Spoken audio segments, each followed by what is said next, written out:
already starting and all the great ideas that we're already sharing. And this conference has just started.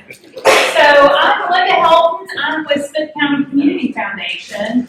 And welcome to the Modeling Success for Rural Communities. And I could definitely say that I represent a rural community. Smith County's total population is about 30,000.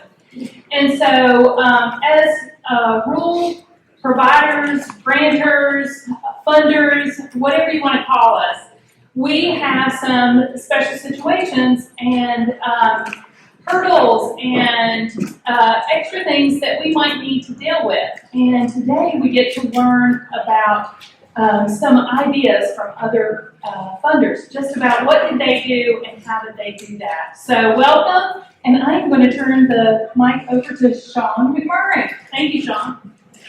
Thank you, Linda. So first, a housekeeping item. VFM would like to invite you to a special meeting this afternoon for funders who serve rural parts of the Commonwealth. Elizabeth Hughes, Elizabeth, if you're here, okay, stand up. Okay, so you see her. All right. Elizabeth, who many of you may know from her previous research work at Community Foundation in Northern Virginia, will be moderating that session this afternoon. The interactive session will explore how we prioritize, partner, and support our communities. It will also provide an opportunity to reflect and share any takeaways from this session. So this discussion is part of a larger research project that VFN is undertaking, and it will be held in Potomac E at 1:45 p.m. after lunch. So we hope to see all of you there.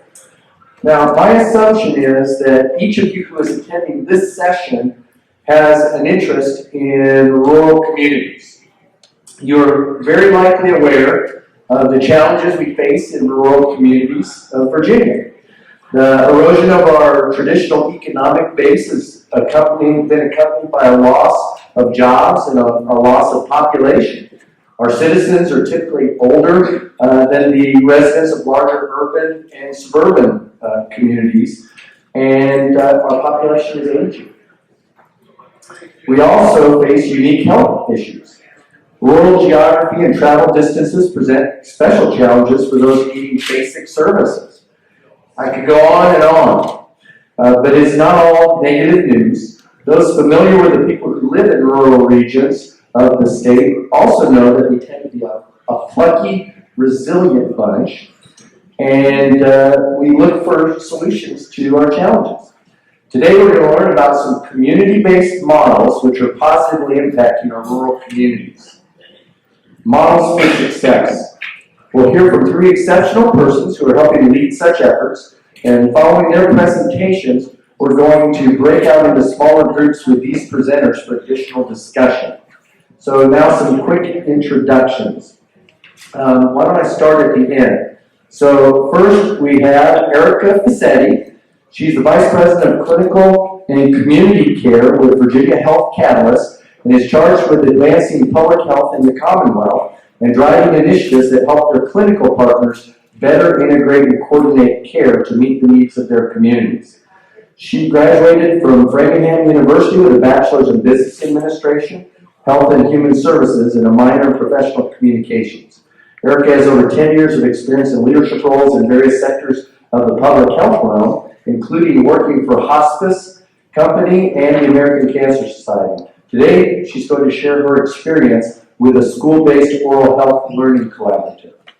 Okay, if I move up, next person just to her left, we've got Dr. Jess Wargo, and she has been the Chief Executive Officer of the Community Foundation New River Valley since 2011.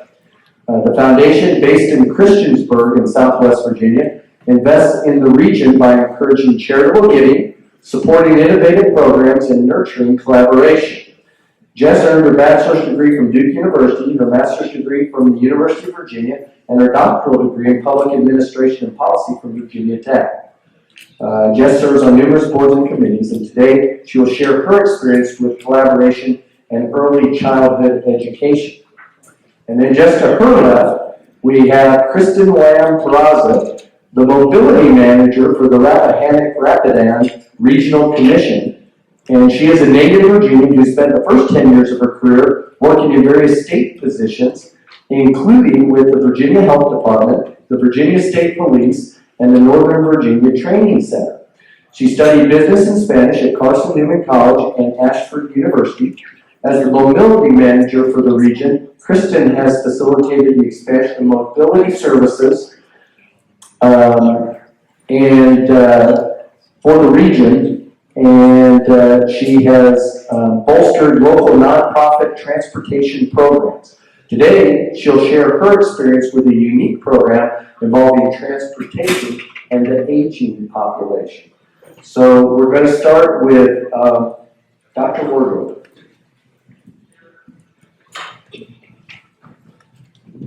Thank you so much.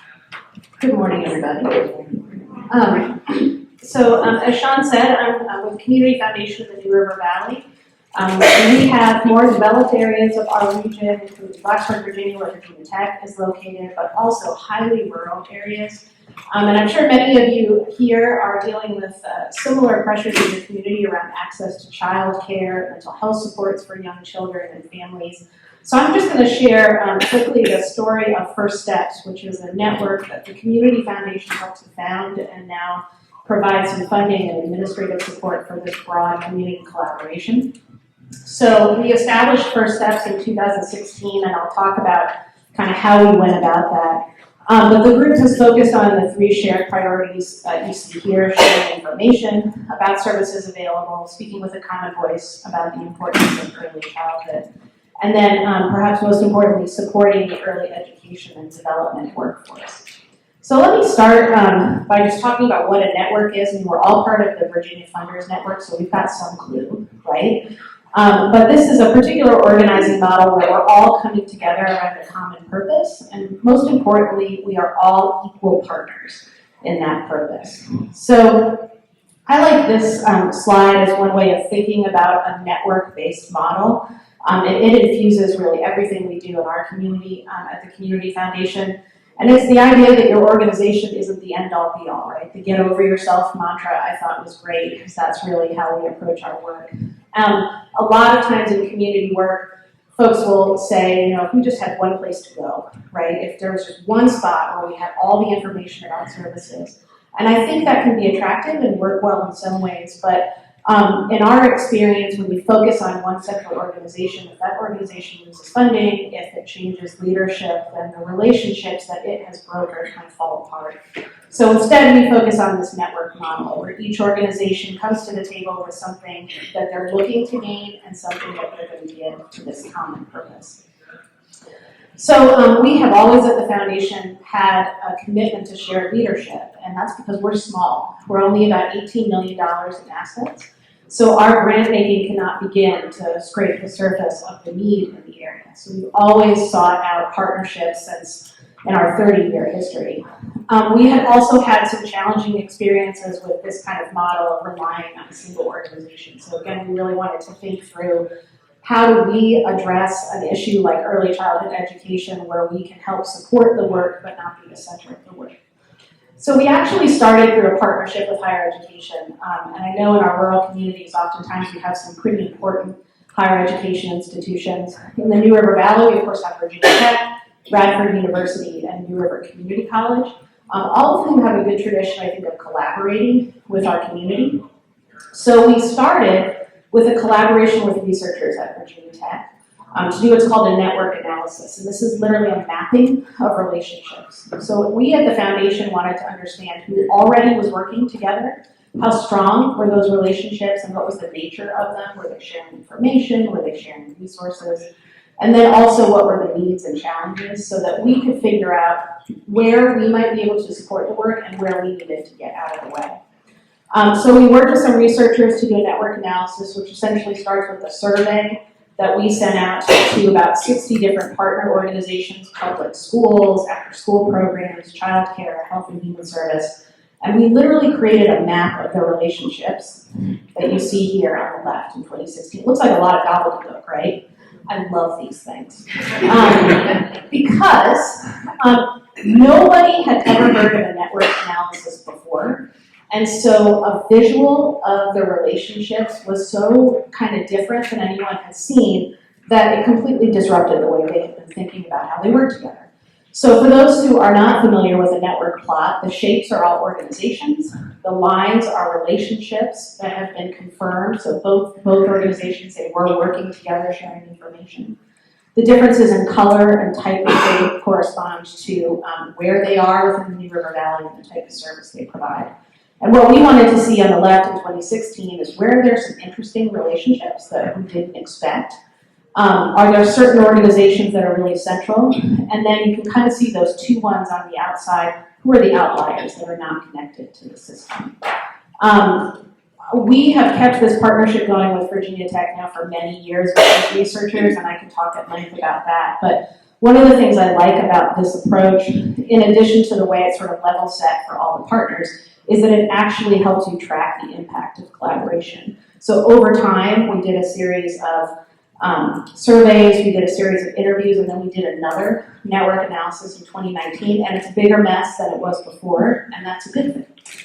Because it means more organizations are working together, and there's no single organization that's in charge of brokering those relationships. So we presented the one on the left in 2016. This focuses on information sharing, but we also created plots around how much they share resources or deliver services jointly. And we presented this to all the partners, and then we're just like, what do you think? And it was really interesting. We had a series of 3 visioning sessions with all of the partners that had taken the survey and said, okay, what do we want to do with this? And they decided that they did indeed want to work harder on collaboration, and they created, again, those shared priorities that we saw. So I want to talk a little bit about how those are manifesting and then sort of wrap up with what our role is at the foundation and what we've learned to date. So we focus in on these priorities and constantly revisit them. We've got a big meeting coming up at the end of this month to again kind of confirm, is this what we want to do? And the first place we started was in information sharing. We just wanted to know what everybody else was doing because we didn't have a clear sense. But we wanted to make sure that we didn't just know what the organization was doing, but we had a relationship with the people at those organizations. So if I am a teacher at a child care center and I have a family who needs access to some sort of health care, I'm not just calling the community health center, I'm calling Michelle at the community health center. So really building those personal relationships. So we started with a series of what we call meet yourself sessions, just like meet other people, just like you, working in this field across our region with presentations and networking. And that really created a lot of relationships and strengthened the referral process. Like everybody else, everything went virtual during COVID, but we did a lot of trainings there that were focused on how to navigate COVID, so things like virtual learning, where we'd have panel discussions about what's working and not.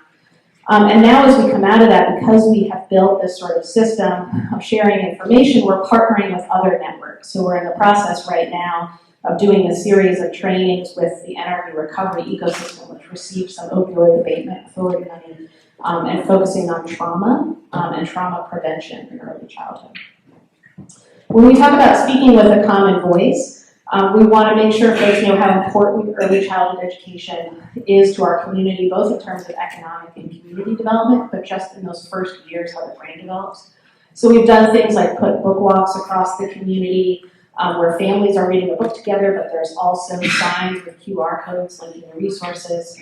We've also done a lot of work in advocacy because we've spent so much time building relationships and revisiting shared priorities. We feel confident that we can articulate them as a group to our state and federal legislators and our local governments, and I'll talk more about how that has borne some fruit recently.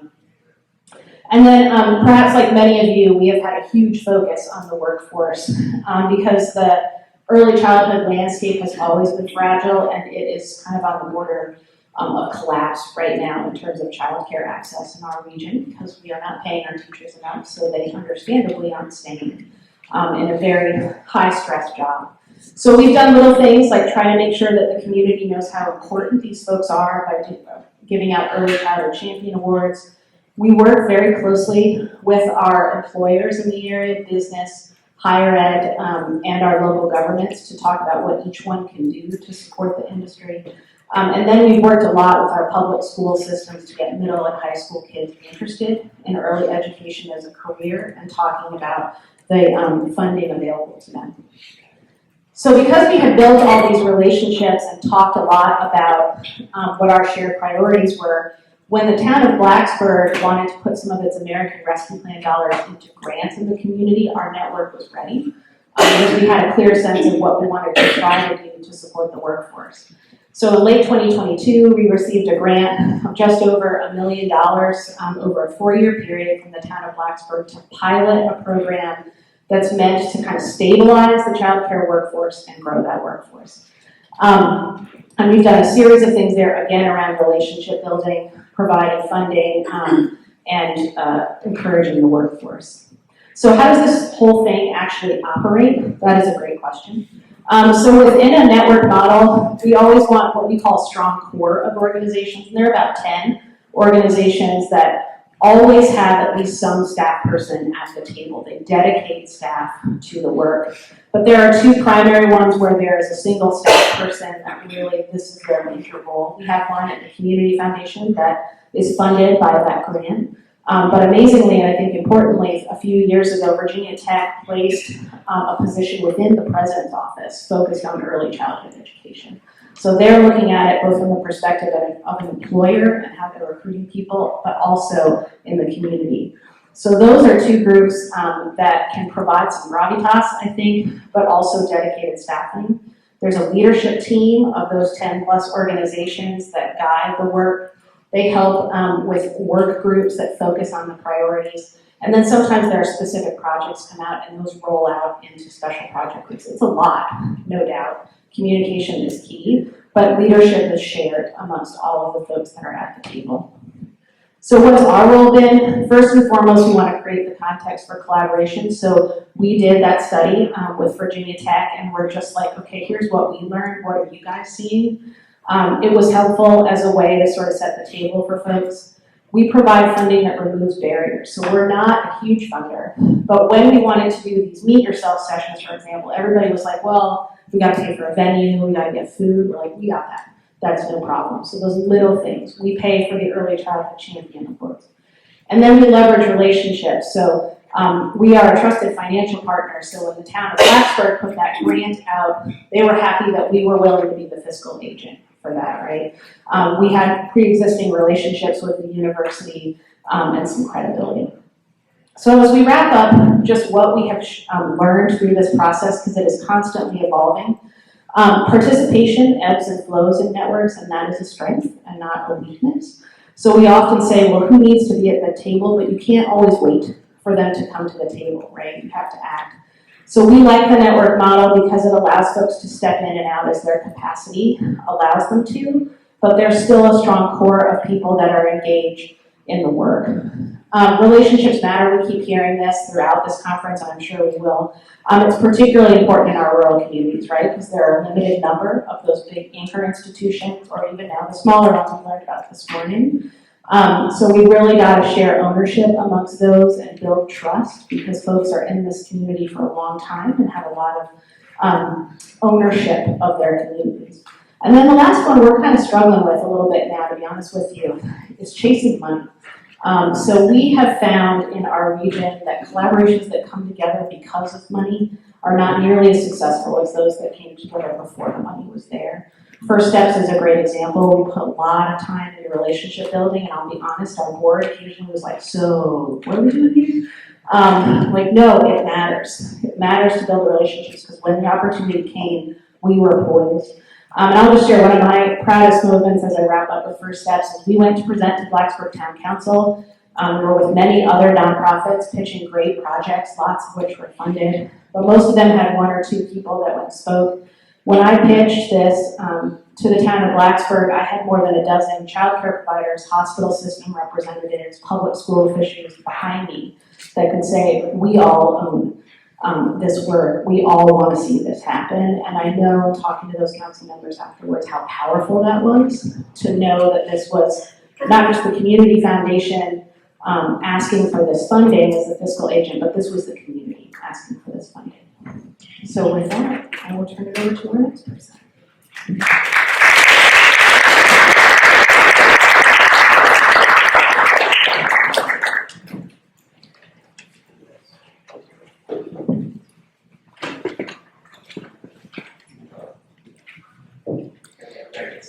Thank you.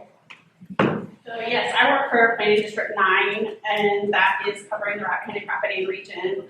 It's a rural area outside, about an hour outside of any urban area between Charlesville and Fredericksburg. And I coordinate the Regional Transportation Collaborative, which is a little bit of a different model than we just previously heard, but some of the core concepts are really similar, which I found very interesting. I wanted to take this group through some of the history of how we got to this model and some of the successes that we've seen, which are primarily due to the support of the PATH Foundation and through our collaborative work with them. So back before 2019, we began our Virginia's first one call, one click center, which was a Chisholm best practice that came out of the Coordinated Human Services Mobility Plan for the state of Virginia. And it was primarily just information referral. People could call in who were in need of transportation supports, and we were able to refer them to whatever available supports we had. In our area, we only have 3 of our 5 counties that have public transportation. It's very limited. There is no Uber or Lyft service, and private options are very expensive and very limited. So our referral process was pretty limited, but we were able to start gathering data about these needs. And our capacity to respond to the needs that we were seeing was very constrained, just primarily due to the fact that most of our funding was coming from a single source with very significant eligibility requirements. In 2020, we kind of went through a regional mitigation process to address some significant funding losses that we anticipated. We knew that there was $3.4 billion in funding diverted at the federal level away from transportation, and then that was going to trickle down to our state level. We also knew that our largest foundation in the area that supported many of our small nonprofit agencies providing transportation was switching its model from public to private, which would change the tax implications involved and really kind of make it very difficult for those smaller programs to access funding from the foundation. As we were going through this process, we knew that we wanted to create some kind of collaborative entity to coordinate this process and hopefully make more centralized, efficient solutions and provide a pass-through option for these smaller programs to continue to access foundation funding.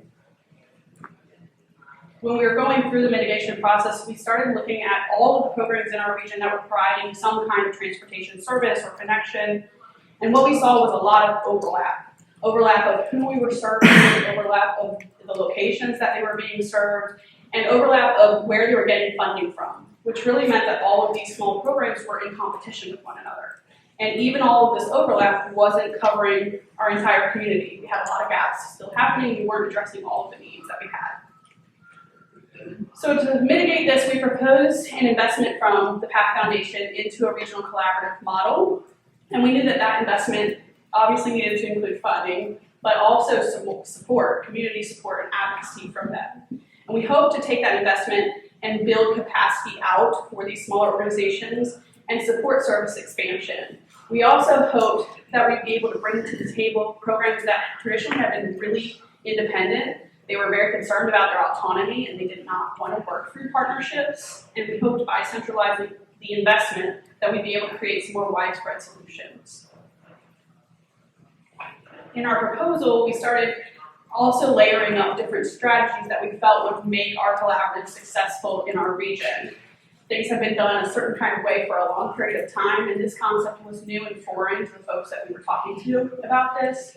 We knew that, first off, that our collaborative needed to include a non-competitive model, which meant that any solutions that we put into place were not going to compete with our town and county government's investment into public transit.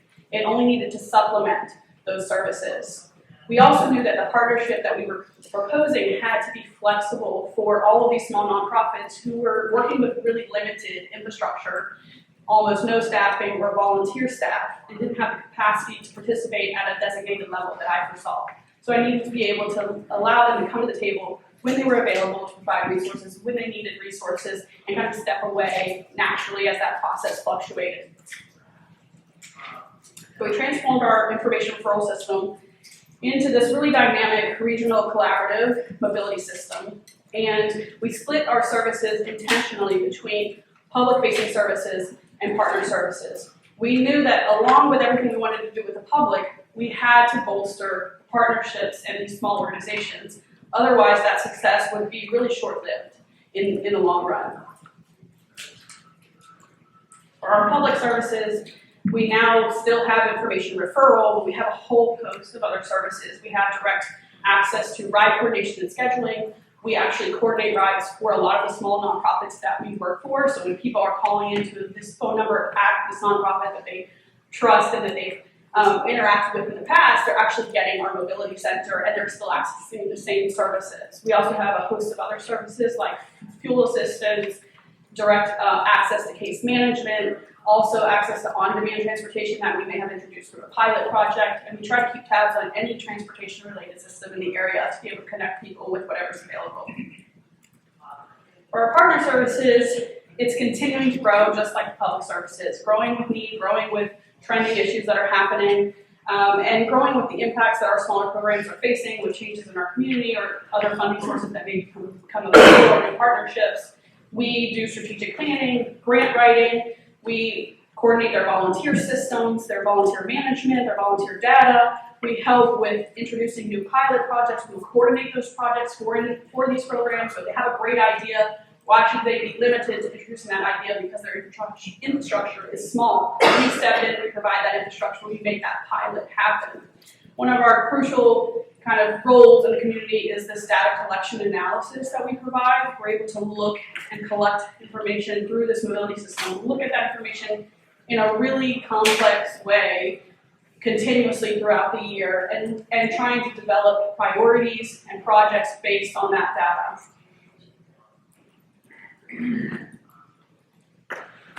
Fast forward 5 years, and you get this really complicated graphic in front of me, which I really appreciate for a complicated graphic because I tried.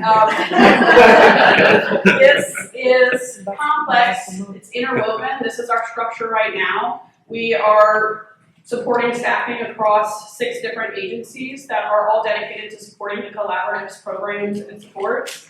We help leverage supports and resources. Anything from small resources like Microsoft Access accounts shared across programs instead of each of them purchasing, to large assets like staffing or like vehicles shared for service provision. We also work closely with the Community Service Board to provide staffing for our mobility center and several other organizations that are core, like Aging Together in our area.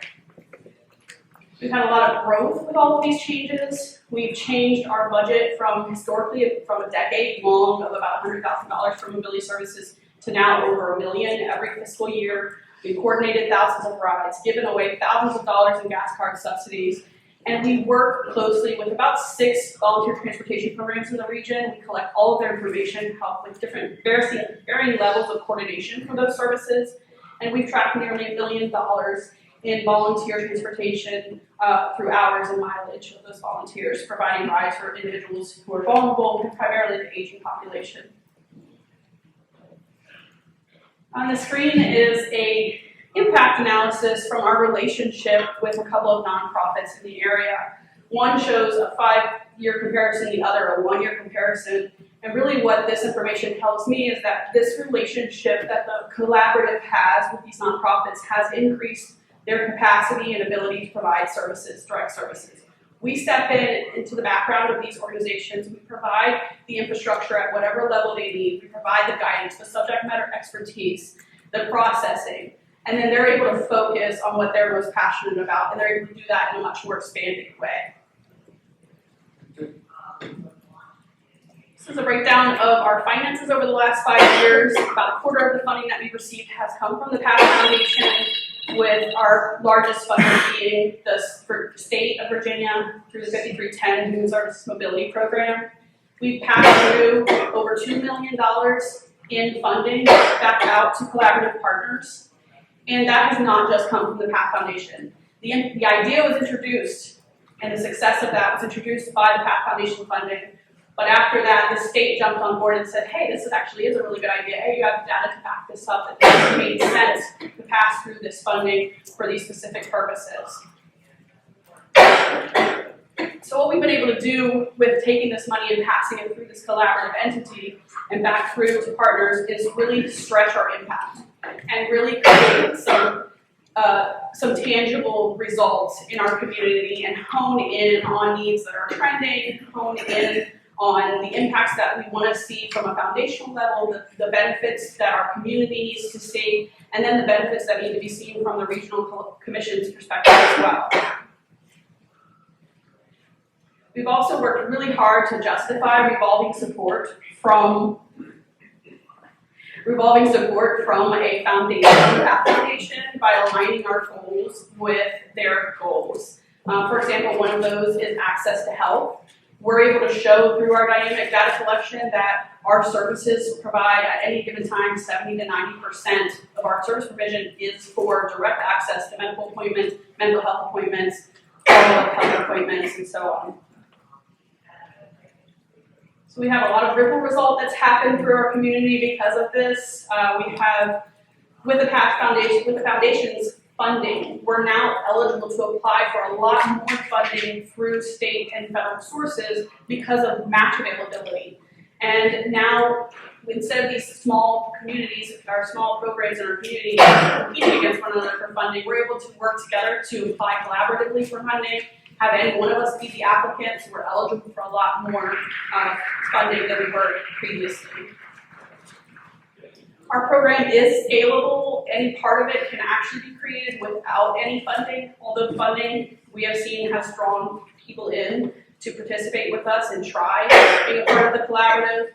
The majority of our funding that comes from the state has a wide range of eligibility, and right now we make up about 15% of the state's rural funding in this category. On the screen are some of the things that have contributed to our ripple effect in our area. I'm not going to go through all of these, but the first one is definitely the most important. We collect a tremendous amount of data, and our data system is a cloud-based software that requires no coding. It has grown with us. It's adaptable at any given moment, at the drop of a hat. If I have a new program or a new need, like dialysis needs are popping up in our community rampant, then I'm able to hone in my information and look at all the service provision and the needs that have popped up around dialysis and create some analysis and some proposed solutions. So I'm happy to share that information with anybody who's interested. We've actually partnered with the Charlottesville PDC to recreate our model in their area at a smaller scale. We've also shared this across Virginia and nationwide to several other states, including New Hampshire, Ohio, Oklahoma, Texas, Alaska, and California, who've all shown interest in parts of our model and repeating it in these areas.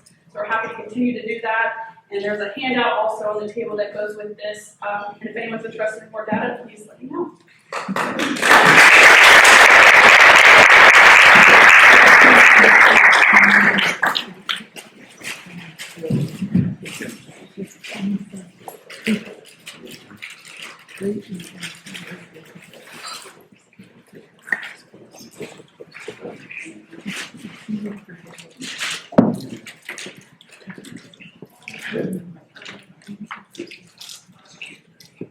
All right, good morning.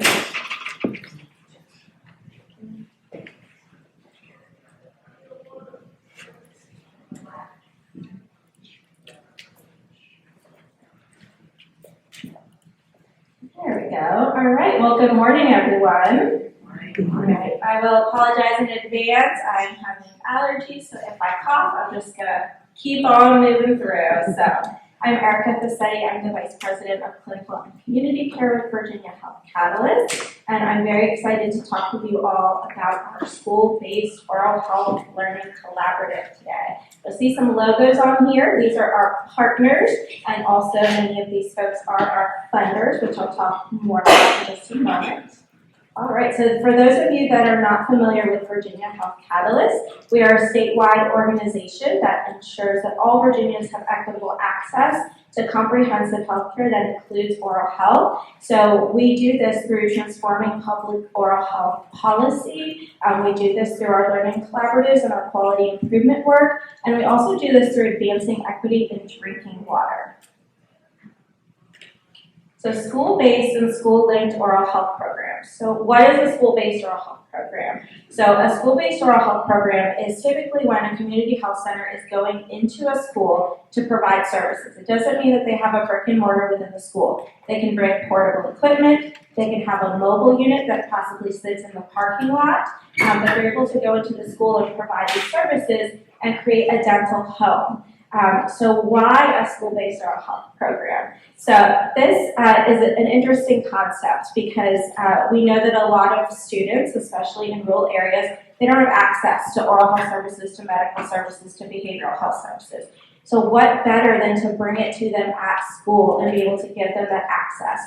Their parents don't have to take time off from work. The students are able to get what they need. And again, they're creating that dental or medical home and really thinking about why is oral health and overall health essential and important. So why this model?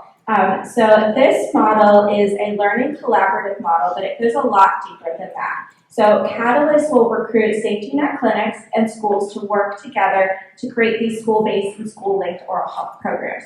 This includes a tremendous amount of technical assistance, really building a foundation of process, of communication infrastructure. So if you think about this, right, you have this safety net clinic, this oral health team coming into the school. They're typically working with the school nurse. So we have medical and dental integration, which is often very difficult and challenging. And so helping them create a communication process, a workflow, using quality improvement tools is really essential to the success of these models. And one of the ways that we do that through the quality improvement, which sounds really basic but is super important, is we help them think about how many students can you actually see. So are you going to go into that school and say, you have 500 students, we are going to see all 500 kids?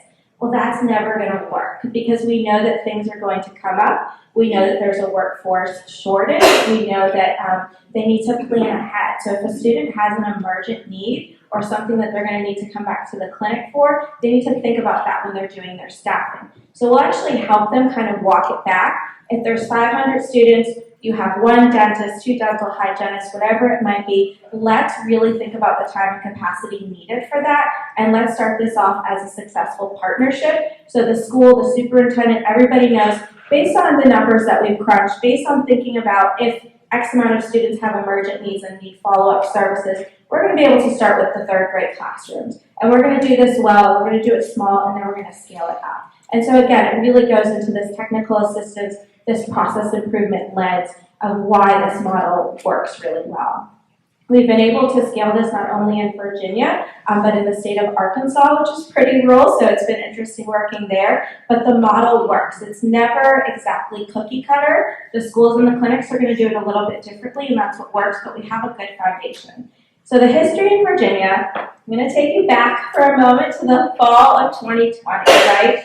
Kind of the dark days, a lot going on there. And so we were hearing from a lot of our partners in our early dental home and school-based health work group that students don't have access to any medical to dental services, obviously, because most schools were shut down at that point.